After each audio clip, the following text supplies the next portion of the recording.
नमस्कार, मेरा नाम है आस्था और आप देख रहे हैं दी लल्लन टॉप का डेली फाइनेंशियल बुलेटिन खर्चा पानी।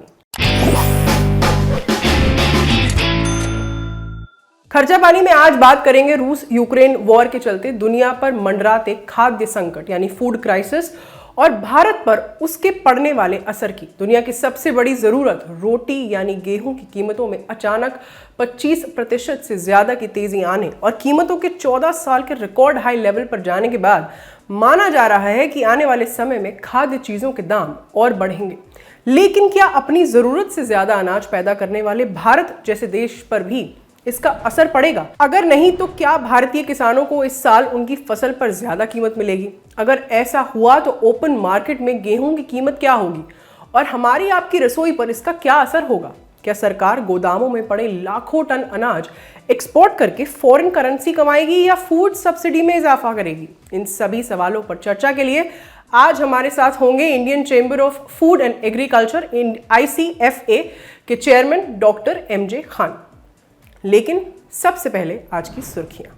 नेशनल स्टॉक एक्सचेंज NSE की पूर्व CEO और अदृश्य हिमालयन योगी की सलाह पर बड़े फैसले लेने जैसी कहानियां रचकर सुर्खियों में आई चित्रा रामकृष्ण को आज दिल्ली हाई कोर्ट ने 7 दिन की CBI हिरासत में भेज दिया है।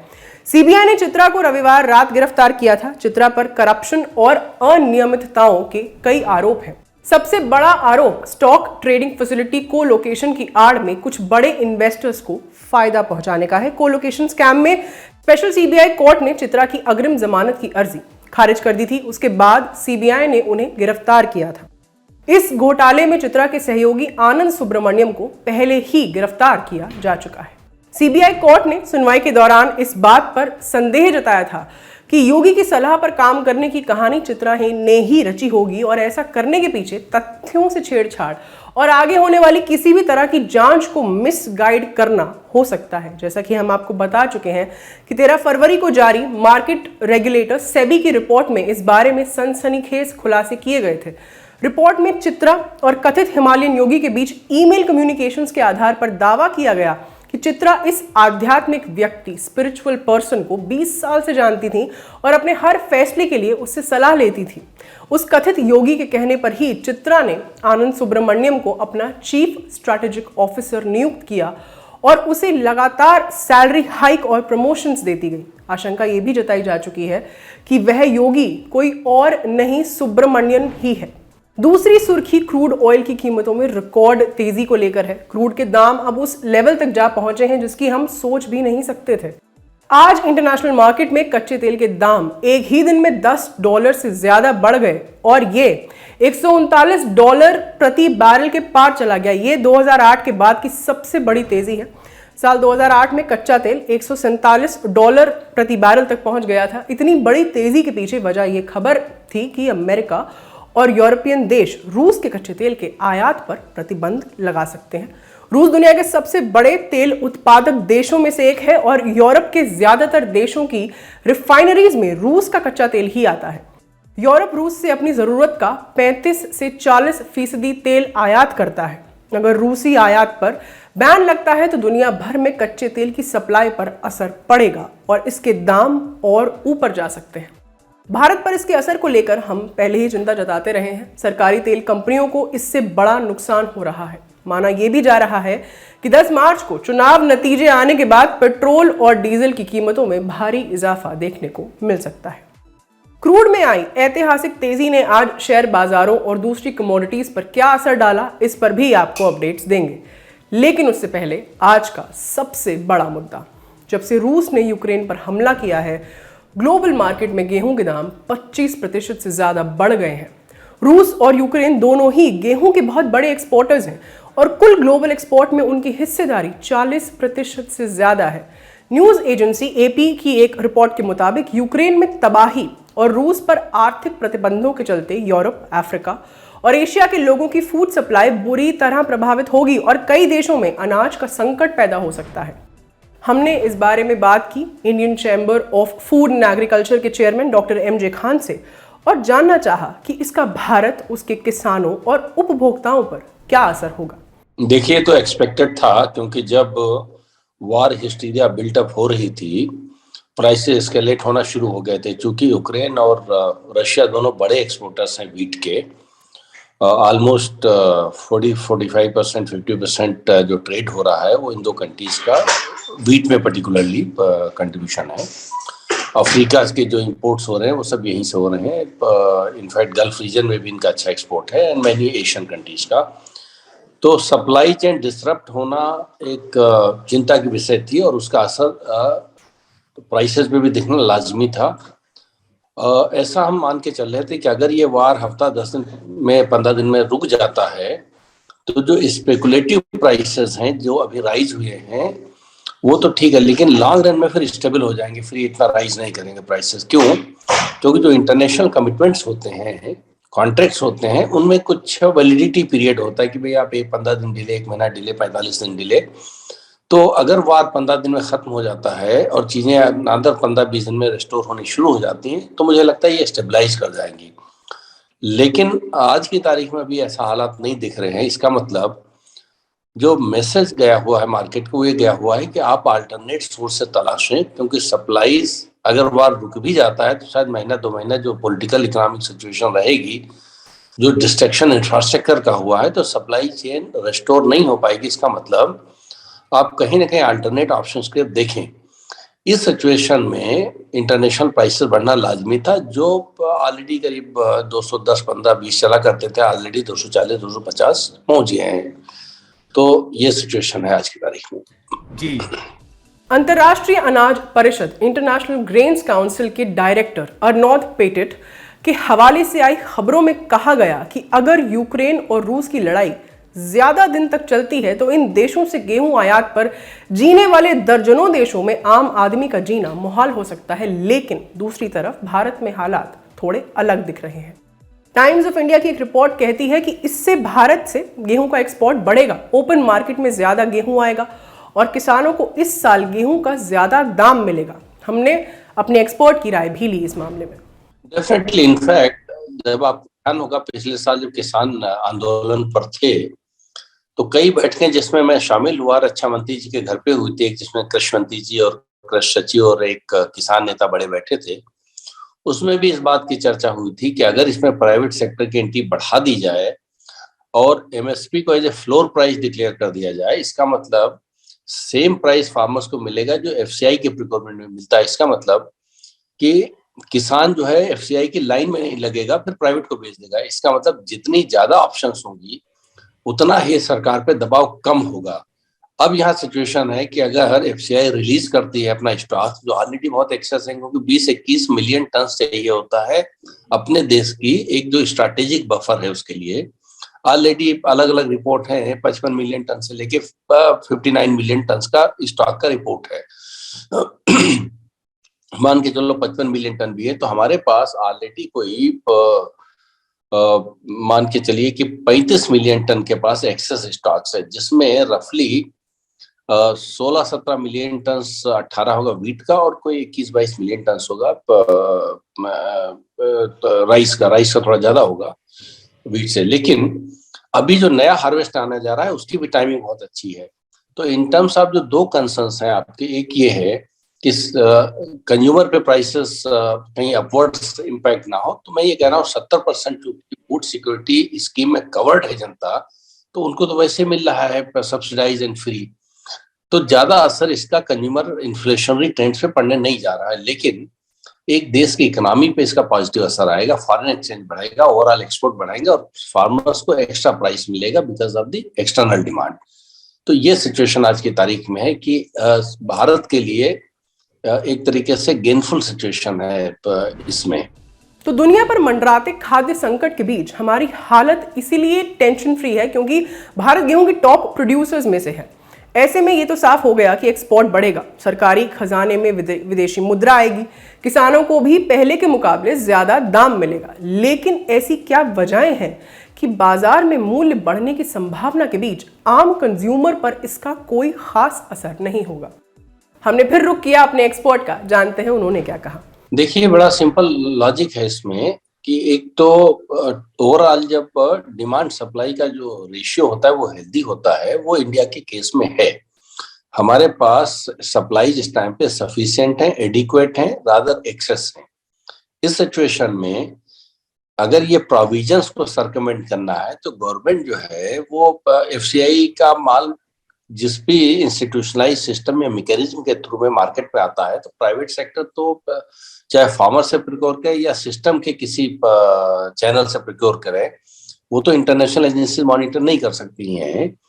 तो अल्टीमेटली मार्केट में प्राइवेट सेक्टर चाहे डायरेक्टली फार्मर से प्रोक्योर करे या स्टेट्स अलाउ कर देंगे, जैसे सेंट्रल लाइसेंसिंग सिस्टम जिसके लिए प्राइवेट सेक्टर डिमांड करता रहता है, तो स्टेट गवर्नमेंट सेंट्रल लाइसेंसिंग दे देंगे, आईटीसी को दे देंगे, कारगिल को दे देंगे, एडीएम को दे देंगे, बहुत सारे जो प्लेयर्स हैं बड़े, और ये उठा के एक्सपोर्ट करने लगेंगे। At the same time FCI भी कुछ मैकेनिज्म के तहत पे अलाउ करती है, प्राइवेट को भी देती है। अब वो डोमेस्टिक के नाम से दे, एक्सपोर्ट के नाम से दे, वो तो मैनेज हो जाएगा, उसमें इतना बड़ा इशू नहीं। सिचुएशन ये है कि अगर ये एक्सपोर्ट बढ़ता है तो क्या कंसर्न इस बात का हम लोगों को होना चाहिए कि कंज्यूमर्स पे इसका अब इन्फ्लेशनरी ट्रेंड आएगा। तो मैं ये मान के चल रहा हूँ कि जैसा मैंने मेंशन किया कि 70% जो की जनता ऑलरेडी फूड सिक्योरिटी स्कीम में कवर्ड है, और जो 30% हैं वो भी कोई बहुत डिफरेंट नहीं होना चाहिए, इसलिए कि हम लोगों की जो ओवरऑल कॉस्टिंग है फूड की, उसमें जो व्हीट का रेशियो है, तो अगर 1 रुपया बढ़ता है it is very very minor, तो मुझे लगता नहीं इसका कोई इम्पैक्ट होगा या कोई बाइटिंग इफेक्ट होगा डेफिनेटली। केंद्रीय खाद्य सचिव के हवाले से खबरें हैं कि सरकार गेहूं की ग्लोबल डिमांड के मद्देनजर ज्यादा एक्सपोर्ट की तैयारी कर रही है। इस साल का एक्सपोर्ट करीब 10 साल के रिकॉर्ड लेवल के पार जा सकता है। अभी एफसीआई के गोदामों में 240 लाख टन गेहूं है और नई फसल आने के बाद सरकार ओपन मार्केट में ज्यादा गेहूं उतारने की स्थिति में है। इससे संकेत यह भी जाता है कि इस साल किसानों से एमएसपी पर सरकारी खरीद में भी कमी आ सकती है, क्योंकि किसानों को ओपन मार्केट भी एमएसपी से ज्यादा मूल्य मिल सकता है। अगर लड़ाई लंबी खिंची तो क्या डिमांड सप्लाई का सीन बदल सकता है? जानते हैं एक्सपर्ट ने क्या कहा। देखिए, जो 300 मिलियन टन्स का एक प्रोडक्शन होता है हम लोगों का फूड ग्रेन्स का, उसमें राइस और 280-285 का मान लीजिए, कभी 300 टच करता है, तो आज की तारीख में 290 लीटर से एक सेफ साइड रखते हैं। उसमें कोई 104 या 5 मिलियन टन का राइस का है और 94-95 मिलियन टन के आसपास का व्हीट का है। अब ये 300 मिलियन टन का जो टोटल फूड ग्रेन्स का है, इसमें कोई 80 मिलियन टन के आसपास टोटल प्रोक्योरमेंट है। तो कुछ एफसीआई करती है प्रोक्योरमेंट और कुछ और एजेंसी स्टेट की भी करती हैं। इतना ही मटेरियल जो है वो किसान रखता है अपने कंजम्पशन के लिए, बाकी जो बच्चा है वो जनरल मार्केट में, ओपन मार्केट में आता है। तो ओपन मार्केट में चूंकि बहुत ह्यूज क्वांटिटीज आती हैं, तो कुछ अगर सरकार सिस्टम से भी रिलीज एक्सपोर्टर्स को या डोमेस्टिक कंपनीज को होता है, तो वो बहुत ज्यादा उसका एक विजिबल इफेक्ट नहीं होने जा रहा है, तो वो तो एक कन्वीनियंस का फैक्टर होगा। लेकिन जो गवर्नमेंट का, आपने प्रोक्योरमेंट का कहा है, गवर्नमेंट अपने टारगेट के हिसाब से चलेगी और चांसेस है अगर प्रेशर नहीं भी होगा तभी भी गवर्नमेंट का प्रोक्योरमेंट जो है मुझे लगता है कि 40 मिलियन टन के आसपास होना चाहिए। तो प्रोजेक्शन हमने भी देखा है कि 35-36 में निपट जाएगा, ऐसा नहीं होने जा रहा है। क्यों? ओवरऑल जो अभी एक्सपोर्ट ग्रोथ है वो बहुत ऐसा नहीं है कि एकदम से आसमान छू गई है, क्योंकि 5-5.5-6 मिलियन टन तो होता ही था। इस साल जो है 6.5 मिलियन टन के आसपास पहुंच गया, बल्कि उससे भी क्रॉस कर गया, और मुझे लगता है 2-3 हफ्ते बचे हैं, इसमें शायद कुछ और बढ़ जाए तो 7 मिलियन टन के आसपास जा सकता है, जैसा फूड सिक्योरिटी ने भी मेंशन किया है। तो इसका मतलब 2 मिलियन टन का ही डिफरेंस आया है इस साल अभी तक। इस साल जो कॉन्ट्रैक्टिंग होगी नई, और because of the seasonal advantage, क्योंकि हम लोगों का जो है अभी वो अप्रैल से जो है कटना शुरू हो जाएगा, तो जो नए फ्रेश कॉन्ट्रैक्ट्स होंगे, ओल्ड तो हो सकता है वेट करें यूक्रेन और रशिया की सिचुएशन सेटल होने तक 1-2-3 महीने, क्योंकि एडवांस पेमेंट जो जा चुका होता है इंटरनेशनल कॉन्ट्रैक्ट में, उसका रिफंड वगैरह का इशू आता है, तो हो सकता है ओल्ड कॉन्ट्रैक्ट वेट करें। लेकिन जो नए कॉन्ट्रैक्ट्स होंगे, चाहे वो अफ्रीकन कंट्रीज के हों या एशियन कंट्रीज के हों या कुछ यूरोपियन कंट्रीज के हों, उसमें इंडिया के लिए 2-3 एडवांटेज है। एक तो सीजनल एडवांटेज है, दूसरा लोकेशनल एडवांटेज है, क्योंकि ऑस्ट्रेलिया से ट्रांसपोर्ट वगैरह या कनाडा से टाइमिंग का भी इशू है और डिस्टेंस का भी है।